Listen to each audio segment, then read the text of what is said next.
Assalamualaikum warahmatullahi wabarakatuh. Kami dari kelompok 1 akan mempresentasikan mengenai mekanisme transformasi energi pada manusia yang dilihat dari sumber makanan. Nah, yang pertama di sini ada metabolisme pada makanan. Makanan sebagai sumber energi bagi tubuh yang masuk ke dalam tubuh akan mengalami perombakan dari molekul kompleks menjadi molekul sederhana.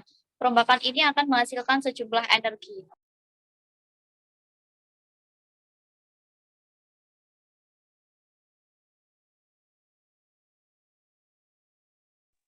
Selanjutnya ada jenis bahan makanan sebagai sumber energi.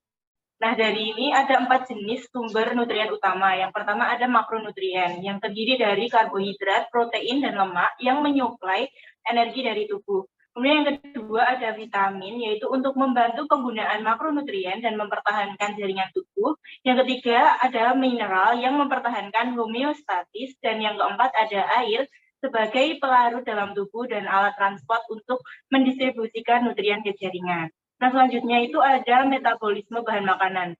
Nah, metabolisme bahan makanan ini terdiri dari bentuk nutrien yang diabsorpsi yang bergantung pada jenis makromolekulnya tadi. Nah, makromolekul dari makanan itu akan juga menjadi 3 nutrien pools tubuh, yaitu ada karbohidrat, lemak, dan protein. Nah, nutrien pools ini merupakan nutrien yang tersedia di dalam tubuh dan siap digunakan. Selanjutnya yaitu ada mekanisme dari lipid atau lemak. Nah, lemak ini diabsorpsi terutama dalam bentuk asam lemak dan gliserol. Nah, asam lemak ini bentuk utama lemak di dalam darah. Asam lemak esensial yang harus disuplai dari makanan ialah asam linolenat dan asam linolenat atau sebagai prekursor untuk prostaglandin, tromboksan, dan leukritrien. Nah, zat ini dapat digunakan sebagai sumber energi oleh jaringan dan mudah disimpan sebagai trigliserida di jaringan adiposa. Nah, selanjutnya proporsi lemak dalam diet dianjurkan sebanyak 30% dari total kalori. Berasal dari saturated fat 10%, monosaturated fat 10%, dan dari polysaturated fat 10%. Lipid ini yang kita makan dapat meningkatkan palatability of food dan menimbulkan rasa kenyang.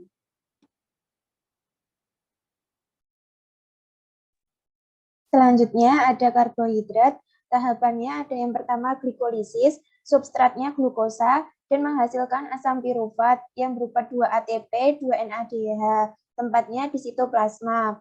Yang kedua ada dekarboksilasi oksidatif, substratnya asam pirufat dan menghasilkan asetil-CoA plus CO2. Tempatnya matriks mitokondria. Lalu yang ketiga siklus Krebs, substratnya asetil-CoA. Hasilnya 2 ATP, 6 NADH, 2 FADH, dan 4 CO2. Tempatnya ada di matriks mitokondria. Yang terakhir ada transfer elektron. Substratnya berupa 10 NADH dan 2 FADH. Sehingga menghasilkan 30 ATP dan 4 ATP. Tempatnya berada di membran dalam mitokondria. Dari keempat tahapan tersebut menghasilkan ATP total sebesar 36.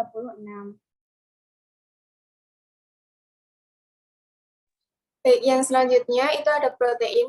Asam amino dalam tubuh terutama digunakan untuk sintesis protein. Tetapi jika asupan glukosa rendah, asam amino dapat diubah menjadi glukosa melalui jalur yang disebut gluconeogenesis, yaitu pembentukan glukosa baru dari prekursor non-karbohidrat. Proporsi protein sebagai sumber energi dalam diet yang dianjurkan adalah sebesar 15%. Asam amino merupakan sumber utama untuk glukosa melalui jalur gluconeogenesis, tetapi gliserol dari trigliserida juga dapat digunakan. Gluconeogenesis dan glikogeneolisis penting untuk membackup sumber glukosa pada saat puasa. Selanjutnya pada ATP karbohidrat itu sebagai bahan bakar selama pelatihan. Yang dimaksud pelatihan di sini itu meliputi continuous dan intermittent aerobik, anaerobik, dan aerobik atau aerobik hingga anaerobik. Lalu produksi ATP protein dapat meningkatkan penggunaan asam amino sebagai bahan bakar otot dan kunci enzimatik pada setiap tahapan metabolisme, tetapi memberikan kontribusi minimal dalam sintesis protein. Lalu pada yang produksi ATP lemak itu untuk menghasilkan energi atau disimpan di dalam tubuh sebagai cadangan energi. Selanjutnya akan disampaikan oleh rekan saya.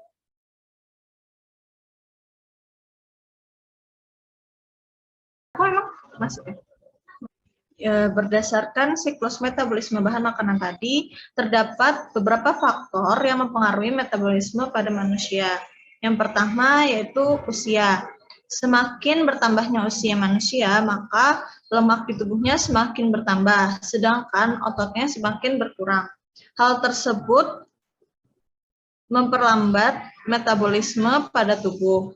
Yang kedua yaitu suhu tubuh. Ketika suhu tubuh menurun atau badan kedinginan, maka secara alami metabolisme akan menaikkan suhu dalam tubuh agar suhu tubuh meningkat dan menjadi normal sehingga organ tubuh dapat berfungsi dengan baik. Yang ketiga ada hormon. Hormon pada manusia, hormon yang bekerja pada metabolisme yaitu hormon tiroid. Hormon tiroid bertugas untuk mengatur metabolisme dalam tubuh. Hormon tiroid ini dapat menurunkan atau menaikkan metabolisme jika tubuh mendapat gangguan. Yang keempat yaitu makanan yang dikonsumsi. Konsumsi makanan, jika tubuh kekurangan asupan makanan atau minuman dapat memperlambat metabolisme tubuh, dan sebaliknya jika kelebihan asupan makanan atau minuman, maka metabolisme tubuh dapat meningkat. Yang kelima yaitu ukuran tubuh dan komposisi tubuh. Badan yang lebih besar dan memiliki lebih banyak otot dapat membakar otot lebih banyak karena jaringan otot lebih aktif dalam proses metabolisme tubuh dibandingkan badan yang lebih kecil. Selanjutnya kehamilan. Metabolisme pada wanita hamil akan meningkat untuk menunjang perkembangan dan pertumbuhan organ dan jaringan tubuh pada janin. Kenaikan metabolisme wanita hamil itu dimulai dari trimester 3 atau minggu ke-15. Yang ketujuh ada jenis kelamin.